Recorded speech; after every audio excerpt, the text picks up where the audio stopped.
tahimik lang muna ang paligid. Damhin mo ang presensya ng Diyos. Sa bawat hinga mo, sa bawat tibok ng puso mo, may ginagawa na siya. Hindi mo kailangang magsalita ng marami, naririnig ka niya. Sa gitna ng pagod, takot at mga alalahanin, may isang tinig na nagsasabing, hindi kita iiwan ni pababayaan man. Hebreo 13:5. Ito ang sandali ng kapayapaan ng muling pag-asa. Walang aksidente na nandito ka ngayon. Ang Diyos ang may dahilan kung bakit ka narito. At sa araw na ito may inihanda siyang proteksyon at lakas hindi lang para sa iyo, kundi para sa buong pamilya mo. Halika, lumapit tayo sa presensya ng Panginoon. Ngayong umaga, buksan natin ang puso natin sa Diyos na hindi kailanman natutulog. Ang Diyos na patuloy na nagbabantay kahit habang tayo'y natutulog. Ang Diyos na unang gumising para sa iyo dahil mahal ka niya. Ito ang oras para huminga ng malalim at hayaang ang Espiritu Santo ang siyang pumuno sa bawat sulok ng iyong kaluluwa. Ang Panginoon ay aking pastol, hindi ako magkukulang. Awit 23:1. Marami tayong iniisip sa bawat araw, trabaho, pamilya, pangangailangan. Pero ngayon, sandali lang, ituon natin ang buong puso sa tinig ng Diyos. May mga araw na parang tahimik siya, pero ang totoo, nagsasalita siya sa puso ng mga nakikinig. At ngayon, naririnig mo na ang kanyang paanyaya, lumapit ka, anak. Ako ang iyong lakas. Ako ang iyong proteksyon. Habang pinapakinggan mo ang mga salitang ito, tandaan mo, hindi ka nag-iisa. Marami ring tulad mo na naghahanap ng liwanag, ng direksyon, ng isang matibay na balikat na masasandalan. Ang Diyos ang sagot. Siya ang magpapalakas sa iyo ngayon. At habang nagpapatuloy tayo, hayaang ang puso mo ay maging bukas sa isang panalangin na magbabago ng atmosfera sa iyong tahanan. Isulat mo sa comments, Panginoon, ikaw ang lakas at proteksyon ng aking pamilya. At huwag mong kalimutang mag-subscribe para araw-araw kang makasama sa panalangin ito. Huminga ng malalim, isigaw ng puso mo sa katahimikan ng sandali ang pagnanasang lapitan ang kanyang presensya. Ngayong oras ay hindi basta minuto lang. Ito ang sandali ng pakikipagtagpo mo sa Diyos. Ang simula ng isang panalangin na magbubukas ng mga pintuan ng proteksyon, lakas at himala. Damhin ang katahimikan, hayaang ang Diyos ang magsalita sa iyong pisngi, sa iyong loob. Ang bawat salita mo'y sasabog sa langit. Ama naming makapangyarihan sa langit, lumalapit kami sa iyong trono, hindi dahil sa karapatan, kundi sa iyong dakilang awa. Ikaw ang kanlungan namin sa bawat unos, ang ating tanggulan sa bawat digmaan ng Espiritu. Sa iyong pangalan kami nananalangin. Punuin mo ang tahanan naming ito ng iyong presensya. Bawat silid, bintana, pasilyo, hayaan mong pumasok ang iyong liwanag. Sa bawat sulok, ipadala mo ang iyong mga anghel. Bantayan mo kami araw at gabi hanggat huling hininga. Ilayo mo kami sa mga bitag at live na mga plano ng kadiliman, sapagkat sa iyo kami nagtatagpo ng kanlungan. Ngayon, inaalis namin ang anumang kaduda-duda sa aming isip. Tinatanggal namin ang mga pangamba, ang mga alinlangan, ang mga pagsubok sa sariling lakas. Hindi kami natitinag dahil alam naming ikaw ang Diyos na tumutupad. Patatagin mo espiritu namin na parang matibay na piitan sa gitna ng unos. Bigyan mo kami ng lakas, hindi lang sa katawan kundi sa puso at diwa. Ibigay mo sa amin ang tapang ni David, ang pananampalataya ni Abraham, ang katatagan ni Joseph. Gamitin mo ang aming katauhan bilang sisidlan ng iyong karangalan. Panginoong Jesus, dinadala namin sa krus mo ang lahat ng aming mabigat na dala. Ang pagod, ang kalungkutan, ang pangungulila, ang mga himutok ng puso namin. Kami sumasandig sa iyong mga sugat at sa iyong pagdurusa nagkaroon kami ng pag-asa. Alisin mo lahat ng puot, galit, selos at sama ng loob. Linisin mo ang aming puso gawing bago. Punuin mo kami ng espiritu mo. Damhin mo kami mula ulo hanggang paa. Gawin mo kaming huwaran ng kabutihan, pagmamahal at kapayapaan. Ipinapanalangin namin ang kaligtasan, proteksyon at direksyon para sa aming pamilya, para sa bawat anak, bawat magulang, bawat mahal namin sa buhay. Ituro mo sa kanila ang landas ng katotohanan. Gabayan mo ang kanilang mga hakbang sa araw-araw. Palakasin mo ang kanilang pananalig sa iyo, lalo sa oras ng pagsubok. Itanim mo ang mga binhi ng pag-asa sa kanilang puso. Sa bawat gabi na maaaring may pangamba, hayaang ang iyong presensya ang maging himbing na tulog. Sa bawat araw na may hamon, hayaang ang iyong ilaw ang magsilbing gabay at sandigan. Ipagkaloob mo sa kanila ang kalakasan upang tumayo sa bawat laban at katiyakan na sa iyo sila ligtas.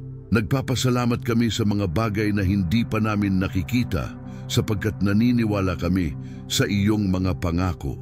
Nagpupuri kami ng maaga dahil alam naming ikaw ang Diyos na puna ng aming pangangailangan bago pa kami humingi. Salamat sa buhay, sa hangin na humihinga kami ngayon, sa pag-usbong ng pag-asa, sa pagigting ng pananampalataya namin. Hiniyakap namin ang kanyang kapayapaan na hindi galing sa mundong ito, kundi sa kanyang presensya na pumapawi sa takot at pangamba. Habang kasama mo ako sa panalangin, igapang kayo ng Espiritu Santo sa katahimikan ng puso mo, makinig sa kanyang tinig. Baka marinig mo ang isang pangako, isang pahayag, isang pulso ng langit na direkta para sa iyo. Maramdaman mo ang init, ang liwanag, ang pagigting. Huwag mong iwaksi ang anumang bulong sa isip mo. Minsan, iyan ang sagot ng Diyos. Huwag mong baliwalain ang isang imahinasyon ng kanyang mukha, ang isang impluso sa puso, ang isang damdamin ng katiyakan. Ang bawat amen mo ngayon ay hindi wagas na pagtatapos kundi panimula. Ikaw ay kalahok sa pagninilay at pagtaas ng ating panalangin patungo sa langit. Habang nagsasabing amen ka, parang katabi mo ang isa pang boses sa langit na tumutugon. Panatilihin mong buhay ang iyong pag-asa, lumuhod sa iyong puso, ipahayag mo, Panginoon, ikaw ang aking lakas. Hayaang ang bawat hininga mo ay maging dalangin, ang bawat tibok ng puso mo ay pahintulot para makipag-usap ang Diyos sa iyo ngayong umaga.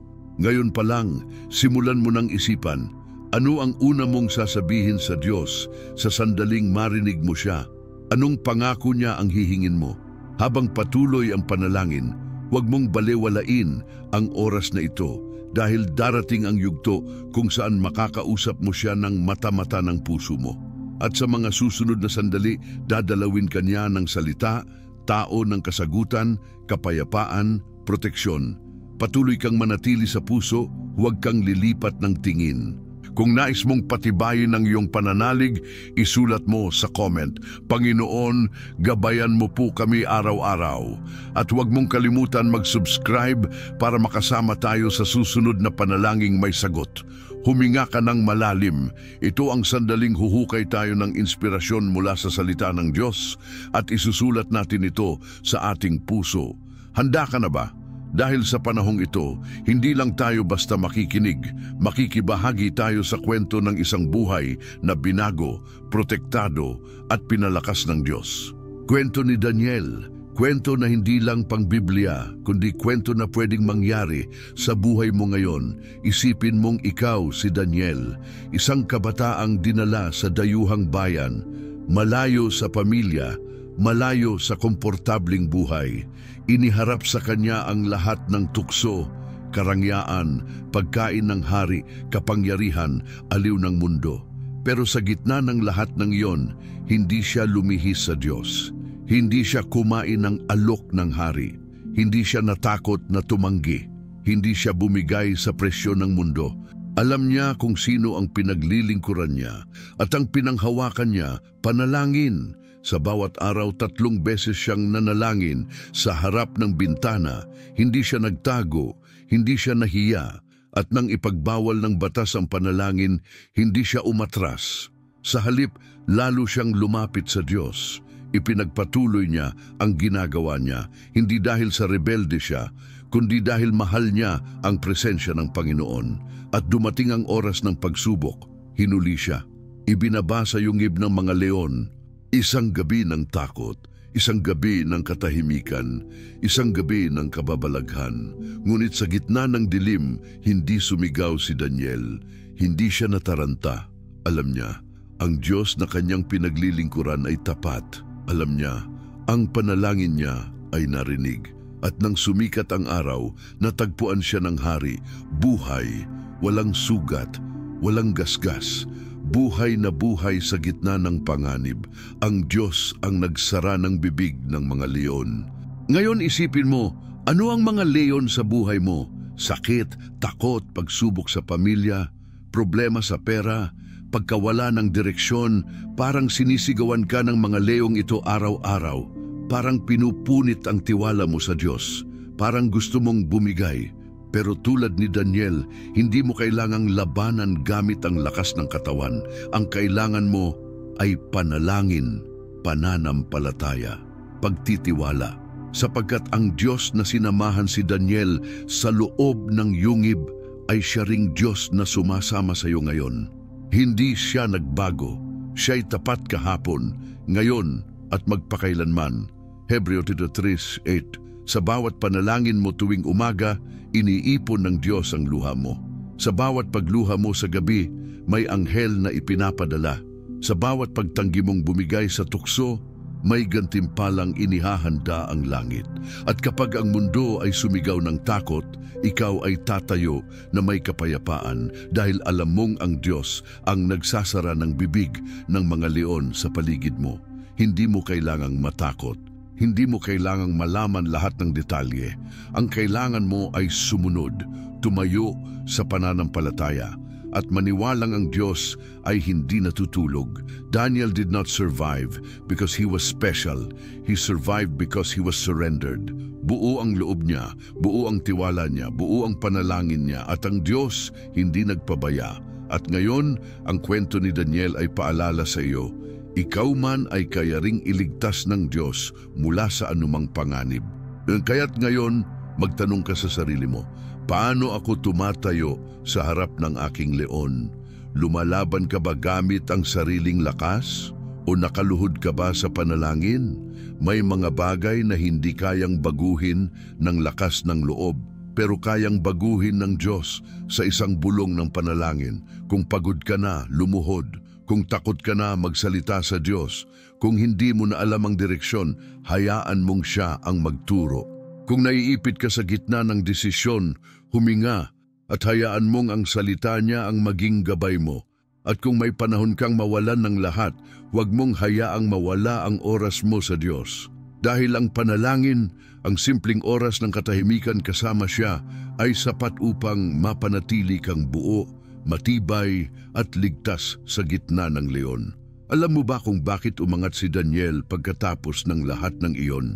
Hindi dahil sa husay niya, kundi dahil nakita ng lahat na ang kamay ng Diyos ay nasa kanya. Ang hari mismo ang nagpahayag. Ang Diyos ni Daniel ang tunay na Diyos. Siya ang buhay na Diyos magpakailanman.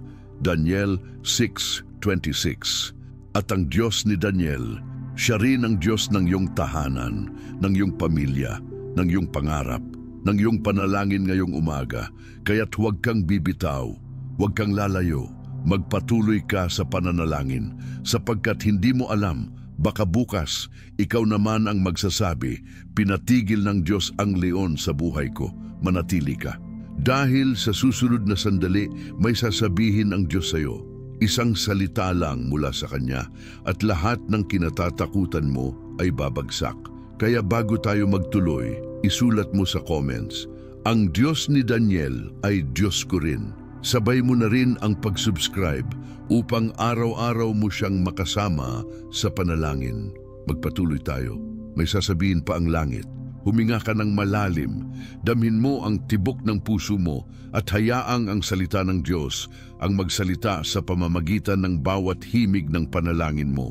Sa pagkakataong ito, papanatilihin natin ang apoy ng pananampalataya sa gitna ng dilim at bubuksan natin ang karunungan ng Kanyang salita upang gabayan ka sa paglalakbay ng proteksyon at direksyon. Hindi natin siya pipigilin, hindi tayo titigil sa paghiling ng kanyang liwanag at lakas, dahil alam nating siya ang sagot sa bawat tanong, ang daan sa bawat pagsubok. Sa Biblia makikita natin ang kabanalan ng salita bilang sandata. Hindi ito madaling tulalang, kundi buhay at makapangyarihan. Ang salita ng Diyos ay buhay at may kapangyarihang lampasan ang tabas ng alinmang tabak at nahahati ng dalawang bahagi ng kaluluwa at espiritu. Hebreo 4:12, kaya't kapag sinabi mo ang salita niya buhat sa puso, iyon ay hindi lang panalangin, iyon ay pribilehiyo ng anak. Ngayon, yayakapin natin ang tatlong prinsipyo ng proteksyon na makikita sa salita at uunahin natin ang bawat isa bilang hakbang tungo sa tagumpay mo. Una, proteksyon sa pamamagitan ng pananampalataya. Ang katotohanan dito ay ang iyong pansariling tiwala sa Diyos ay mas mahalaga kaysa kahit ano. Hindi sapat ang manalangin lang. Kailangan mong paniwalaan na siya ay makapangyarihan, tapat at sapat. Kapag sinabi mo sa Diyos, ikaw ang aking kanlungan at buong loob mo itong pinaniwalaan, makikita mo kung paano niya ka sasanayin upang lumakad sa liwanag. Kapag sinaktian ka ng mundo, manalangin ka ng may tiwala. Kapag bumaba ang takot sa puso mo, dalhin mo iyon sa trono niya at hayaang kanyang ipalit ang kapayapaan. Pangalawa, proteksyon sa pamamagitan ng pagsunod sa kanyang salita. Huwag mo kalimutang ang pagsunod ay kasunod ng panalangin. Hindi lang tayo mananalangin para sa direksyon o proteksyon. Naiimbitahan tayo ng Diyos na mamuhay ng ayon sa kanyang mga utos, sa kanyang mga pangako. Kapag sinasabing lumakad sa liwanag, maging ilaw ka sa mundong madilim. Kapag sinabing magmahal gaya ng siya, ipakita mo yon kahit sa maliit na paraan. Ang pagsunod sa salita niya ang nagbubukas ng daan sa pagpapala. Kapag nilakad mo ang aral niya araw-araw, nakakapit ka sa kanyang proteksyon nang hindi mo namamalayan. Pangatlo, proteksyon sa pamamagitan ng paninindigan sa harap ng pagsubok. Hindi lang sa araw ng kaginhawahan tayo matatag, kung paano tayo tumayo sa araw ng unos ang magtatakda ng ating galak. Kapag dumating ang bagyo, problema sa pamilya, hamon sa ekonomiya, sakit, kawalan ng pag-asa, hindi ka susuko. Haharapin mo iyon ng may panalangin, ng may salita, ng may tiwala, ng may paninindigan. Sa bawat pagsubok, huwag mo hayaang masalanta ang iyong pagkatao. Tumayo ka sa salita ng Diyos, huminga ka ng kanyang kapayapaan, at hayaang ang kanyang presensya ang magbigay ng lakas sa iyo. Kapag pinagtagpitan mo ang tatlong prinsipyong ito, pananampalataya, pagsunod, paninindigan, makikita mo ang proteksyon ni Yahweh sa buhay mo tulad ng araw na lumilipas sa kadiliman. Makakakita ka ng paglabas mula sa hindi mo inaasahang pintuan. Matatanggap mo ang tulong mula sa mga taong hindi mo akalaing makakatulong. Mararamdaman mo ang kapayapaan na dumarating kahit sa gitna ng unos. Huwag kang magtataka kung may mga liwanag na babunga sa gitna ng maitim na gabi. Iyan ang himala ng Diyos na siya ang nagsisilbing tagapagligtas. At ngayon, iisipin mo, ano sa tatlong prinsipyong ito ang tila mahina sa iyo ngayon? Pananampalataya ba'y laging sinusuri? Pagsunod ba'y nagiging pabago-bago? Paninindigan ba'y natitinag sa gitna ng problema? Huwag mong pigilan ang pagsagot mo sa sarili mo. Isipin mo, sa gitna ng kahinaan mo, paano ka muling tutindig? Sabihin mo ngayon sa sarili mo, mananalig ako, susunod ako, tatayo ako. At habang iniiwan mo ang salita na ito sa puso mo, hindi tayo titigil. May sasabihin ng Diyos sa iyo sa susunod na bahagi, isang pahayag ng proteksyon at direksyon na sadyang para sa iyo lang, kaya't manatili ka rito. Huwag mong ibitin ang pandinig mo. Huwag mong isiping tapos na tayo. Kung handa ka, isulat mo sa comments. Aking tiwala at paninindigan kay Yahweh. Ipindot mo rin ang subscribe upang hindi mo palampasin ang susunod na salita ng kanyang gabay. Dahil darating yan sa sandaling tama ka sa presensya niya. Kaya ngayon, habang buo pa sa puso mo ang tatlong haligi ng proteksyon na tinalakay natin, pananampalataya, pagsunod at paninindigan, oras na upang ituon ang pansin sa mas personal na bahagi, ang pakikinig sa tinig ng Diyos. Dahil totoo ito, kaibigan, hindi sapat na tayo lang ang laging nagsasalita sa panalangin. Kailangan din nating matutong makinig sa katahimikan, sa mga bulong, sa mga sitwasyong tila ordinaryo, pero may nakatagong mensahe ang langit. Ang Diyos ay hindi laging sumisigaw. Minsan, bulong lang ng Espiritu ang sapat para mapuno ka ng kapayapaan. Tumahimik ka at kilalanin mo na ako ang Diyos. Awit 46:10. Kaya sa panahong ito, hindi ka lalapit para lang magsalita. Lalapit ka para makinig. May sagot siya, may direksyon siya, at ang mga sagot niya hindi laging ayon sa gusto natin, pero laging tama sa pangangailangan natin.